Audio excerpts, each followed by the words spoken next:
RCR, la red que comunica y une al Perú. Saludamos a esta hora a José Luis Gil Becerra, exintegrante del GEIN, el Grupo Especial de Inteligencia, ¿no? Hay que recordar que ellos cumplieron una tarea heroica en el Perú al capturar a la gavilla terrorista de Sendero Luminoso, con Abimael Guzmán a la cabeza. También ha sido director general de inteligencia del Ministerio del Interior, especialista en temas de seguridad, orden interno e inteligencia. Qué gusto saludarlo, José Luis, muy amable. ¿Cómo está? Buenos días, José. Gracias por la entrevista y a disposición de tus preguntas. Bien, en el análisis que haces en el transcurso de semana, en tu columna habitual de Perú 21, señala que hay una inesperada segunda vuelta, ¿no? Pero también muestras un conjunto de elementos que llaman a la preocupación, ¿no? Y esto va asociado exactamente con lo que tú realizas, ¿no? El tema de la seguridad, el orden interno, la inteligencia y ahora acompañada de política, ¿no? Porque se va a decidir justamente en una segunda vuelta, ¿no? ¿Cómo estás analizando esta segunda vuelta? Y me gustaría luego ir desgranando qué efectos podría tener para el país, ¿no? Bueno, sí. Como digo en el artículo, ha sido inesperado para muchos, porque todas las proyecciones que se habían hecho estaban pues dedicadas a Keiko con todas las fórmulas, o a De Soto con todas las fórmulas, o a Lescano con todas las fórmulas, pero ninguna de esas salió. Pero es inesperado, como digo, para algunos, ¿no? Bueno, para la mayoría, pero para nosotros, que tenemos años en este trajín de cuidar la seguridad del país a través de la lucha contra el terrorismo, el narcotráfico y las 10 amenazas de las que ya hemos hablado hace algún tiempo, no nos pareció extraño porque esto es simplemente la punta del iceberg de todo un trabajo que viene realizando Sendero desde el día que cayó Abimael Guzmán. Y acá quiero dejar sentado dos cosas bien claras. Una, a pesar de que soy un oficial de inteligencia durante casi 30 años luchando contra el terrorismo, jamás se me ocurre terruquear, ¿no es cierto?, a nadie ni acusar a nadie de algo que no lo es. En segundo lugar, nosotros no perseguimos las ideologías, perseguimos el crimen, perseguimos el delito. La gente tiene derecho a pensar, como decía, es su libre albedrío. Pero lo que nosotros hacemos es combatir el crimen. El crimen, si estos tienen relación con sus pensamientos, mucho peor. Y podemos definir un fenómeno, sí, podemos describirlo un fenómeno. Por eso aquí no hay una carga personalísima, voluntaria o anti algo. Lo único que soy es un antiterrorista, es un anticrimen, un antinarcotráfico, un anticorrupción. Eso es lo primero que hay que aclarar, porque la radio que tú dignamente diriges hoy día llega a todos los confines del país. Entonces muchos pueden creer de que esta es una versión de alguien que quiere terruquear. No, acá les vamos a contar la verdad. Acá la vamos a documentar. Acá vamos a sostener por qué razón estamos analizando al candidato Pedro Castillo desde el punto de vista del terrorismo. Antes de ingresar justamente a analizar quién es Pedro Castillo, cómo surge, cómo se ha ido consolidando, ¿no?, su candidatura en los últimos años, ¿no?, quiénes podrían estar detrás justamente de auspiciar esta candidatura, me gustaría ver un poco el tema de la polarización. Tú has utilizado algo que en el Perú muchas veces cuando se hace un análisis como el que hacen ustedes, hacen una perspectiva basada justamente en investigaciones, en trabajo de inteligencia, en toda la experiencia, lo primero que salta a la vista, algunos sectores, no todos, dicen, no, está terruqueando a la gente, ¿no? Pero Gracias. Eso es importante porque vamos a entrar a una segunda vuelta donde ese va a ser uno de los factores, la polarización y la fragmentación. ¿Cómo ves en esta situación tanto a Keiko como a Pedro Castillo? Bueno, sí, pues cada uno de ellos viene con un pasado, viene arrastrando un pasado que no digo que los condena, pero por lo menos en este momento no los deja en una buena posición. La población ha hablado, ha dicho, bueno, ¿cuál de los dos extremos quieren?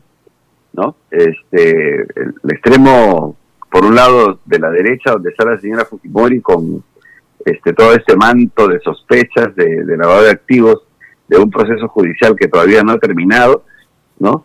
Con antecedentes de que esta organización o este grupo político en los años 90 les metió la mano al bolsillo a los ciudadanos, pero por otro lado tenemos, ¿no es cierto?, a alguien que está sostenido, respaldado, aupado, impulsado, ¿no?, por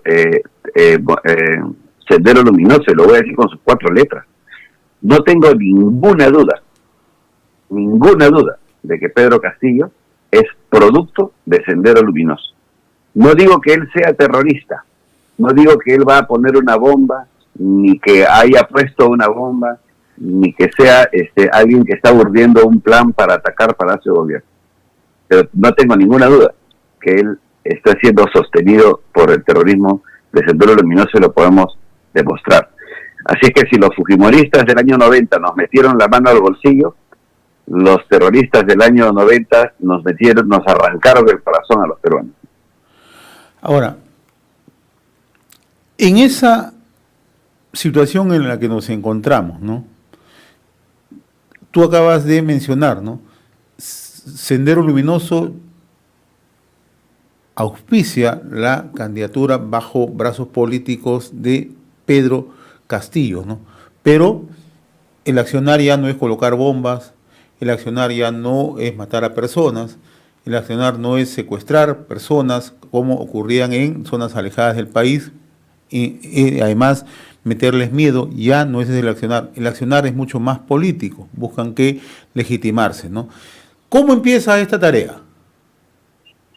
A ver, acá lo que interesa al grupo terrorista que sostiene a Pedro Castillo es el poder. Acá la cuestión es el poder. Tener el poder del Estado. Y para tener el poder del Estado hay 2 caminos. El camino violento o el camino político. No son exclusivos ni excluyentes. Son inclusivos. Trabajan juntos, tienen una sola dinámica. Así que si no se pudo con la guerra popular donde se les derrotó militarmente, se podrá políticamente. Pero acá viene una cuestión que el público debe conocer. Que durante estos últimos 10 años, 15 años, ellos han estado preparando. Y en el año 2000, desde el año 2004 hasta y aproximadamente el 2012, se incauta un documento secreto a Sendero Luminoso, hoy judicializado, por supuesto, en la operación Perseo, llamado Plan de Construcción. En este plan de construcción, aparte de hablar del desarrollo político que van a tener y de justamente llegar a este momento de poner candidatos en la política peruana, en la visión de tomar el poder de una u otra forma, incluso dicen conformar el ejército guerrillero para tiempos de paz. Claro, van a haber tiempos de guerra. Quiere decir que si ellos no logran tomar el poder en estas elecciones, ¿no es cierto? Y si las cosas las sigue manejando otros grupos políticos, tarde o temprano van a caer en la violencia nuevamente. Pero ¿para qué quieren tomar el poder? Ya sea por la fuerza o ya sea por la política. Para cambiar la política. Para que el país vaya realmente a un socialismo, no al del siglo XXI, al que proponen los progresistas, muy soft, no. Ellos tienen muy claro que el sistema tiene que cambiar a ser primero socialista y después comunista. Entonces, este proyecto está siendo edulcorado por un lado, tratando de ser mostrado al público de una manera inocente. Entonces, y nos parchan, disculpa la expresión, con babas y mocos, una serie de ideas para tratar de convencernos. Por ejemplo, el hecho de que es un campesino. ¿Es un campesino o un profesor? Es un campesino, profesor, rondero. Pero si los ronderos luchaban contra Sendero. Entonces, esta confusión de mostrarle a la población algo que no es cierto? Es parte de la estrategia. El señor Castillo es un profesor, un digno profesor seguramente, de un colegio primario que nunca pudo superar que no tiene ninguna muestra de que él sea realmente un líder en el país. Y este es un líder inventado por Sendero Luminoso, y ahora te explico cómo. ¿Cómo es que surge Pedro Castillo? Y leía con atención tus Twitter y también lo que señalas en la columna, ¿no? Y hablas que desde el 2017 empieza justamente a aparecer Pedro Castillo, ¿no? Pero justamente de la mano del CONARE, ¿no? Que es además un brazo político de Movadef y que justamente tiene una disputa directa frontal contra el SUTEP, ¿no? Sí, por supuesto, desde el año 2000, en que se inicia aproximadamente la segunda reconstitución de Sendero Luminoso con este plan de construcción, ellos comienzan a hacer trabajo político, estoy hablando de Sendero, trabajo político creando organismos de fachada. Y hay muchos organismos de fachada que tienen que ver con mujeres, con jóvenes, con trabajadores, con obreros, ¿no? Pero uno de ellos es el sector educación. Entonces, en el sector de educación hay más de 500.000 maestros, ¿no? Que dirige pues el SUTEP de Patria Roja, que tiene pues que es un tema muy orgánico, que tiene una plataforma específica de lucha de los maestros, ¿verdad? Entonces, Sendero Luminoso se da cuenta que y lo dice en su plan de construcción, ¿no? Este es un llamado organismo gris, ¿no es cierto?, que hay que infiltrar, que hay que meterse, que hay que lograr obtener este grupo político. Mire, y acá van dos cosas paralelas, ¿eh? Uno, ¿no es cierto?, tomar el control del SUTEP, para la cual crea una organización paralela, que es Comité de Reconstrucción. Quiere decir que el SUTEP para ellos está destruido, o hay que destruirlo. Y este Comité de Reconstrucción, que es el CONARE, como Comité Nacional de Reconstrucción del Sector de Educación, dirigido solamente por gente del Movadef, profesores que han estado presos, bueno, hay una serie de nombres, gente ligada al Movadef, ligada al proyecto ideológico de Sendero Luminoso. Pero por otro lado, parte del plan dice que deben construir una organización como el Movadef, ¿no es cierto?, y para poderse inscribir para las elecciones. Y arman 56 bases a nivel nacional, bases con todas las características de un partido político, quiere decir, con una cantidad de gente, con una cantidad de firmas, ¿no es cierto? Y el jurado empieza la inscripción. ¿Por qué? Porque dentro de su ideario dice pensamiento Gonzalo. Dice marxismo, leninismo, maoísmo, pensamiento Gonzalo. Y por eso quedan fuera de la inscripción. El Jurado Nacional no los va a inscribir nunca con esta denominación. Pero ¿qué queda? Quedan las bases a nivel nacional. Ellos están organizados. Ahora, aquí quiero detenerme unos instantes. Tú acabas de señalar, son 56 bases. O sea, tienen bases distribuidas en diferentes sectores y utilizan cada una de estas bases para los fines, sean de protesta, de supuesta legitimación, pueden ser universidades, pueden ser frentes sociales, frente de defensa, etcétera, etcétera. ¿Cómo funciona esto? O sea, así como un partido político tiene sus locales partidarios y sus bases en cada provincia, ¿ya?, en cada distrito, etcétera, ellos tienen 56 a nivel nacional, en el sur, en el norte, en el centro. O sea, no estamos hablando de bases en Lima, sino a nivel nacional, porque el requisito para poder inscribirse como partido es que muestre una cantidad de bases, que muestre una cantidad de sistemas organizados a nivel nacional. Esta plataforma en la que los excarcelados y los hijos de los excarcelados han desarrollado en los últimos 15, 20 años, están en cada uno de estos lugares. Y entonces aquí viene la conexión, ¿no?, que hay entre cómo nace una candidatura presidencial en la sombra.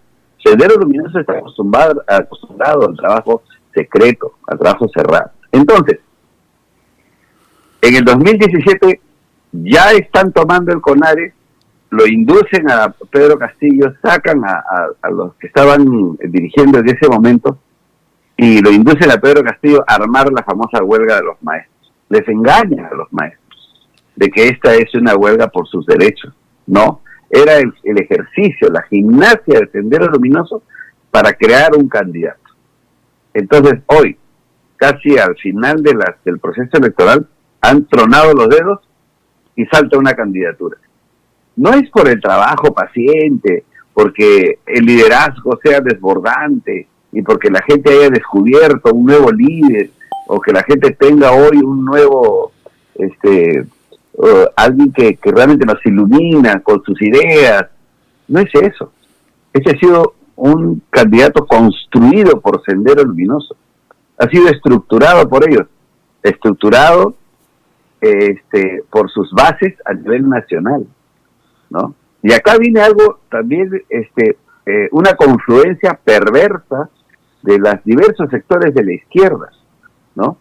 En la que está Vladimiro Cerrón, están una serie de personajes que están confluyendo, y miren, incluso dentro de la lista está este chico Bermejo, que estaba ligado con el MRTA y con el proyecto bolivariano.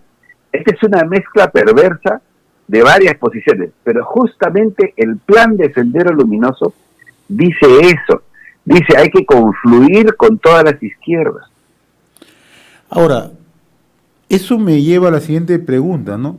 Y tú que sigues muy de cerca el accionar político, cuando se inicia la campaña política ya con fuerza en octubre, noviembre, cuando Hernando de Soto presenta, ¿no?, como uno de sus asesores principales a Jorge Paredes Terry, nosotros revisando algunos documentos nos hemos dado cuenta que Jorge Paredes Terry acompañaba justamente a Vladimir Cerrón en el año 2016 como parte de la plancha a la presidencia de la República. Se le ha indicado que Paredes Terry es muy cercano a Movadep.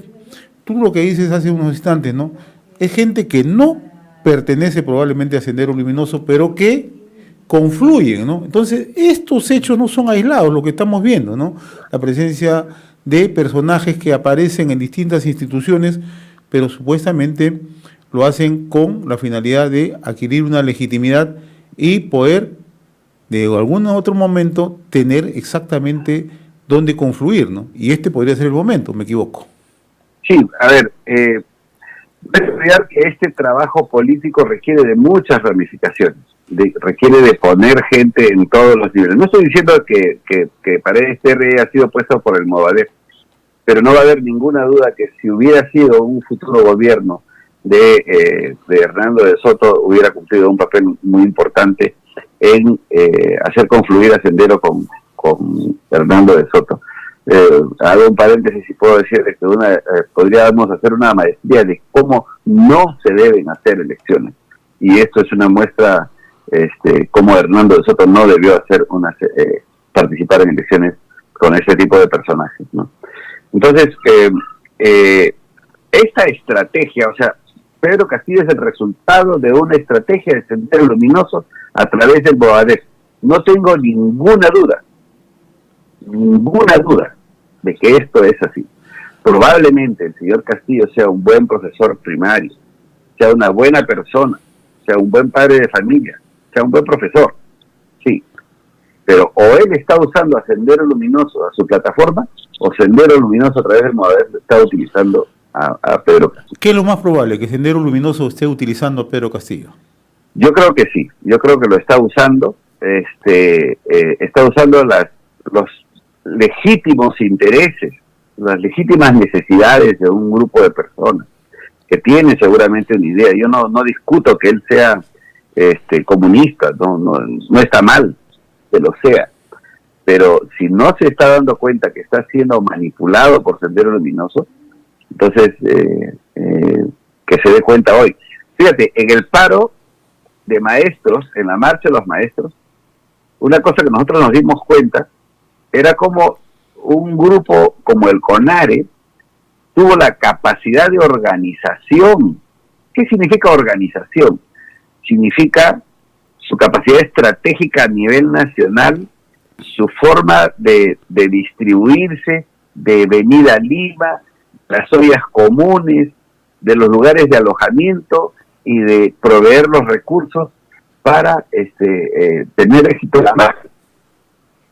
Pedro Castillo no iba con los dedos así de un CONARE que recién estaba formándose y tener una respuesta organizada a nivel nacional, la única forma que lo pudo hacer es con la mano de Sendero Luminoso, poniendo a disposición de él su estructura que ya tenía a nivel nacional con sus 56 bases del Movadef en todo el territorio nacional.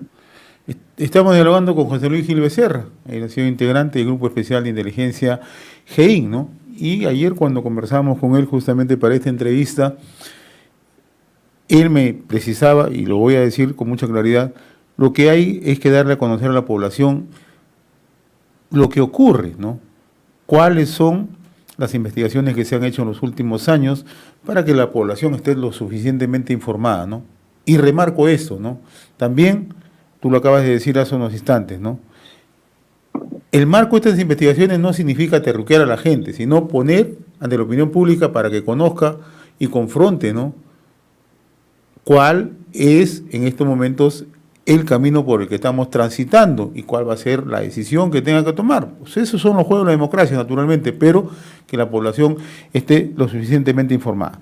En esta línea, José Luis, entonces estamos frente a un aparato político que esta es una primera incursión casi legalizada, entonces no nos sorprendamos que hacia el 2022 tengamos su participación ya más abierta en elecciones distritales y elecciones regionales.